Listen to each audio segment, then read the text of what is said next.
Hi guys and welcome back to another video of Economics on your Tips। आज अपन बात करने वाले हैं ह्यूमन कैपिटल फॉर्मेशन या ह्यूमन कैपिटल डेवलपमेंट के बारे में।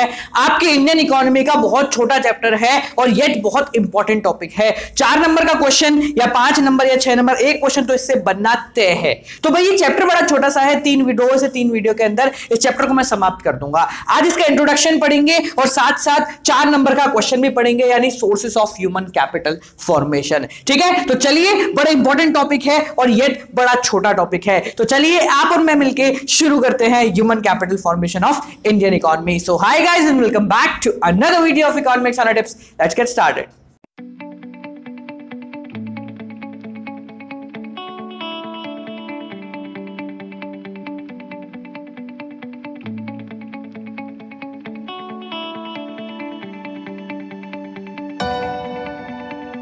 सो गाइस देखो, सबसे पहले आज अपन बात करने वाले हैं कि ये ह्यूमन कैपिटल या ह्यूमन कैपिटल फॉर्मेशन या ह्यूमन कैपिटल डेवलपमेंट का मतलब क्या होता है। सबसे इंपॉर्टेंट चीज ये है कि हमें भाई साधारण भाषा में इसका मतलब ही नहीं पता।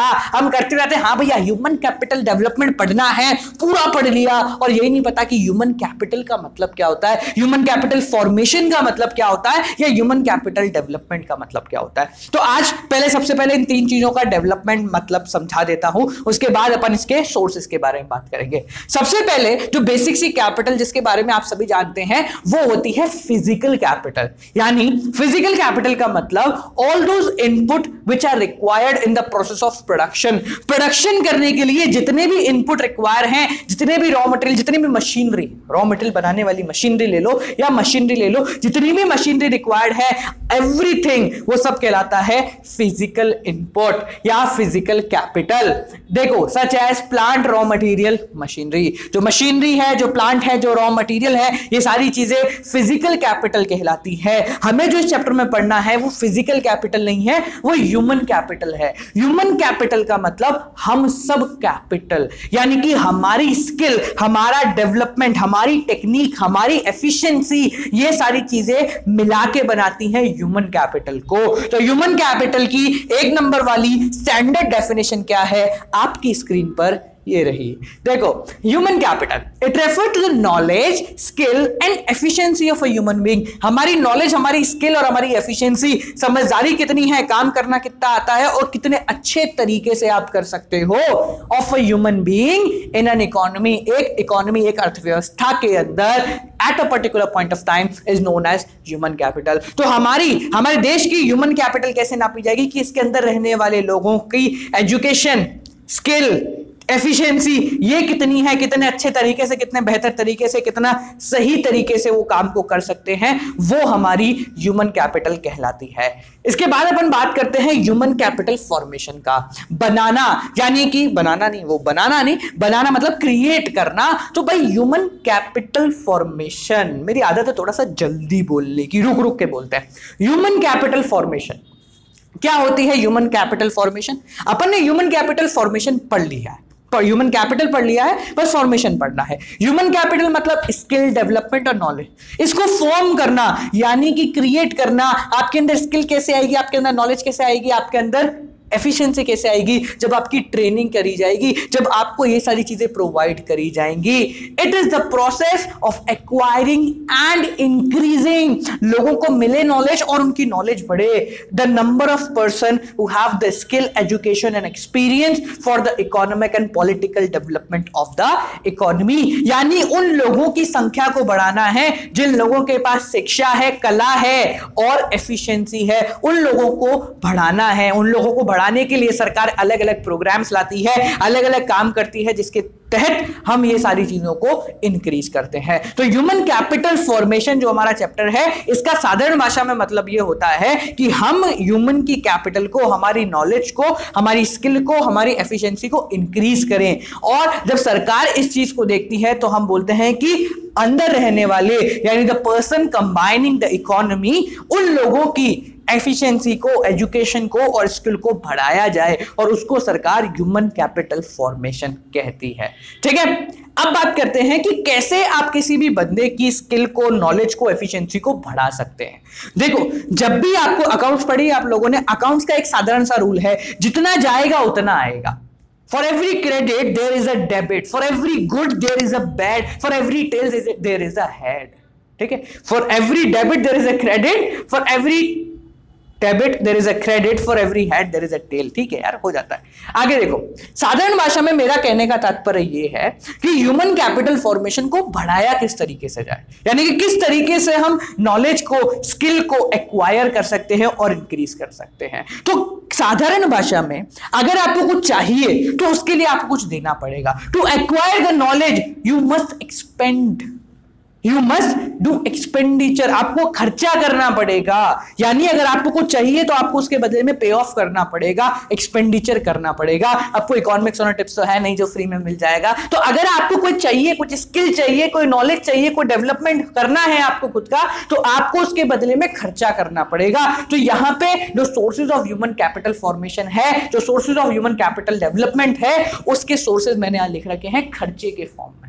किसके फॉर्म में? खर्चे के फॉर्म में। और अगर और खर्चा बुरा लग रहा है तो इसको इन्वेस्टमेंट की फॉर्म में अपन लिख लेते हैं कि किन पे पैसा लगाऊं कि मुझे बदले में नॉलेज मिले, कौन सी चीजों पे पैसा लगाऊं कि मेरा डेवलपमेंट हो, कौन सी चीजों पे पैसा लगाऊं कि मेरी स्किल बढ़े, मेरी एफिशिएंसी बढ़े। तो कई 5 पॉइंट मैं यहां लेकर आया हूं। पहला पॉइंट है आपका एक्सपेंडिचर ऑन एजुकेशन। खर्चा करो एजुकेशन पे। खर्चा किस पे करो? एजुकेशन पे, पढ़ाई लिखाई पे करो खर्चा, तो होगा तुम्हारे लिए बहुत अच्छा। यानी पढ़ाई पे खर्चा कीजिए।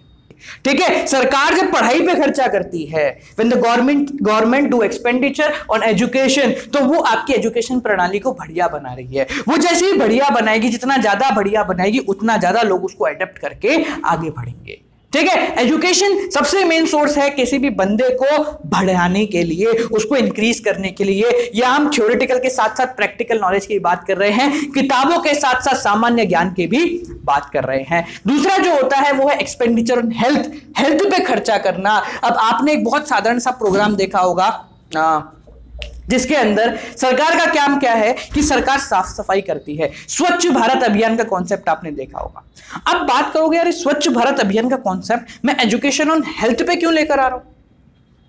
साधारण सी बात है, देखो, अगर आप साफ सफाई रखोगे तो साफ सफाई रखने से गंदगी कम होगी, गंदगी कम होगी तो कीड़े मकोड़े या हम कहें ऐसे जानवर कम होंगे। जानवर क्या, ऐसे कीड़े मकोड़े कम होंगे जो कि गंदगी फैला पाएंगे। ठीक है, इंसान तो गंदगी फैलाता है, उसका हम कुछ नहीं कर सकते क्योंकि हम जो है मेजॉरिटी में है। ठीक है, तो समझना इस चीज को, अगर गंदगी कम होगी तो बीमारियां कम होंगी, बीमारियां कम होंगी तो हम बीमार कम पड़ेंगे, और जब हम बीमार कम पड़ेंगे तो हमारे वर्किंग आवर्स ऑटोमेटिकली बूस्टअप हो जाएंगे, हमारी mental health, mental stability automatically boost up हो जाएगी। हम अगर पहले 4 घंटे काम कर पाते थे, क्योंकि साल में मैं 1 महीने बीमार रहता हूं, 1 महीने का मतलब 30 दिन करीब बीमार रहता हूं, 30 दिन का मतलब 11 महीने काम कर पाता हूं, एक पूरा महीना छुट्टी हो जाती है मेरी, भले 4 दिन जनवरी में हो, 5 दिन मार्च में हो, इस तरीके से पूरा महीना। ठीक है, अब सरकार ने स्वच्छ भारत अभियान लेके आए, हेल्थ पे खर्चा कर रहे हैं। किस तरीके से कि अगर साफ सफाई होगी तो बीमारी कम होगी, बीमारी कम होगी तो आपकी एफिशिएंसी बढ़ेगी। अब क्योंकि मेरे ऑफिस में साफ सफाई रहने लगी, क्योंकि मेरे एरिया में साफ सफाई रहने लग गई, मेरे को बीमारियां कब लगती हैं? अब मैं 30 की जगह 10 दिन ही पूरे साल में बीमार पड़ता हूं, तो ऑटोमेटिकली जो 20 दिन में काम नहीं कर रहा था, मेरी एफिशिएंसी क्या हो गई? बढ़ गई। मेरे वर्किंग आवर्स क्या हो गए? बढ़ गए। तीसरा point, on the job training. ये बड़ा इंपॉर्टेंट है। जिन लोगों ने बिजनेस स्टडीज पढ़ रखी है उनको पता है कि ऑन द जॉब ट्रेनिंग का मतलब क्या होता है। ऑन द जॉब ट्रेनिंग एक ऐसा प्रोसेस है जहां आपको काम करते करते ट्रेनिंग दी जा रही है, यानी कि प्रैक्टिकल एप्लीकेशन करते करते आपकी ट्रेनिंग हो रही है। जैसा अगर आपने देखा हो, एक प्लम्बर है, ठीक है, उसके साथ एक बंदा आया नया नया काम सीखने, तो वो उसको दुकान पे बैठकर या अपने गोदाम पे बैठकर हाथ में लिख के करके नहीं समझाएगा कि भाई तेरे को क्या काम करना है, वो उसकी ऑन द जॉब ट्रेनिंग करवाएगा। यानी कि वो उसको अपने साथ प्रोजेक्ट्स पे लेकर जाएगा, वहां जाके उसको बोलेगा कि देख मैं क्या कर रहा हूं, और फिर मेरे बात नंबर 13 है, यानी कि वो काम भी कर रहा है और काम सीख भी रहा है। इसको हम बोलते हैं ऑन द जॉब ट्रेनिंग। जैसे जैसे आप प्रैक्टिकल ट्रेनिंग को इंक्रीज करते जाओगे वैसे वैसे आपकी एफिशिएंसी बढ़ेगी। क्यों? जैसे आप ट्रेनिंग ले रहे हो साथ साथ काम तो हो ही रहा है, भले ही स्पीड कम है पर काम हो रहा है, और जब आप उस काम को सीख जाओगे तो आप ऑटोमेटिकली अपनी सीट को बढ़ा दोगे। जो चौथा पॉइंट है कैपिटल फॉर्मेशन करने का, वो है एक्सपेंडिचर ऑन इंफॉर्मेशन। ऐसी बहुत सारी चीजें लानी चाहिए ताकि लोगों को इंफॉर्मेशन मिले, information related to career, information related to general things, information related to everything. ठीक है, जब आपको हर चीज के बारे में पता होगा तो आप अच्छे से बता सकते हैं कि कौन सी चीज मेरे लिए अच्छी है। जैसे फॉर एग्जांपल मैंने ये बोल दिया कि कॉमर्स लेने वाला बंदा दो ही चीजें कर सकता है, क्या? सीए और सीएस। अगर मैंने आपके दिमाग में ये दो चीजें बिठा दी तो क्या होगा, आप सिर्फ इन दो पाथ पे देखोगे और आपको लग गया यार ना तो मैं सीए जितनी पढ़ाई कर सकता ना मैं सीएस बन सकता, तो मैं क्या हूं? मैं खराब हूं। ये आपकी एफिशिएंसी कम क्यों हुई, आपकी नॉलेज कम क्यों हुई? क्योंकि आपके पास ऑप्शन ही दो थे। अगर आपको मैं बहुत सारी इंफॉर्मेशन दे दूं, अगर आपको मैं सारी इंफॉर्मेशन प्रोवाइड करा दूं कि आपके पास 2000 ऑप्शन है, you can do whatever you want, तो आप उन 2000 ऑप्शन में से आपके लिए बेहतर कौन सा है, आप कौन सा करना चाहते हो, वो आराम से पता लगा लोगे। और जब आप आपका एक्चुअल पोटेंशियल को एनालाइज कर लोगे तो आप उसी फील्ड में आगे बढ़ जाओगे। काम वो करो जिसमें आपका पोटेंशियल लगे, वो मत करो जिसमें माल अच्छा मिले। माल तब मिलेगा जब काम अच्छा होगा। Last point, migration. अब माइग्रेशन का मतलब हिंदी में होता है पलायन, इंग्लिश में होता है माइग्रेशन, यानी एक जगह से दूसरी जगह जाना। तो जब लोग एक जगह से दूसरी जगह जाएंगे, माइग्रेशन पे खर्चा होगा, तो ऑटोमेटिकली वो ऐसी जगह पहुंच पाएंगे जहां उनके टैलेंट को अच्छे से पहचाना जाता है, साथ साथ जहां उनको वो अपॉर्चुनिटी मिलती है कि उनके अंदर जो दिमाग में भरा हुआ है ना उसको डेवलप करें। मेरे पास ये अपॉर्चुनिटी होनी चाहिए कि मैं यहां से वहां जाऊं,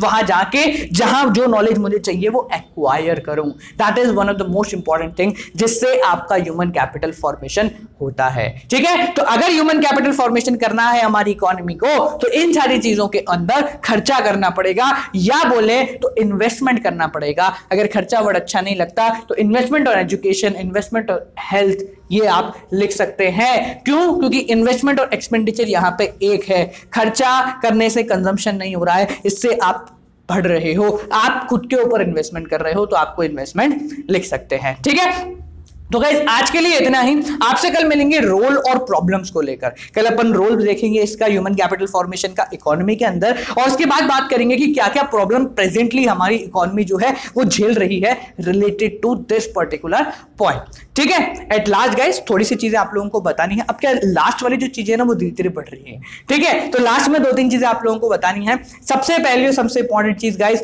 अभी रिसेंटली हमने एक अपना नया एप्लीकेशन लॉन्च किया है जिसका नाम है कम्यून, एक कॉमर्स कम्युनिटी। ठीक है, तो कम्यून कॉमर्स कम्युनिटी जो है वो प्ले स्टोर पे अवेलेबल है।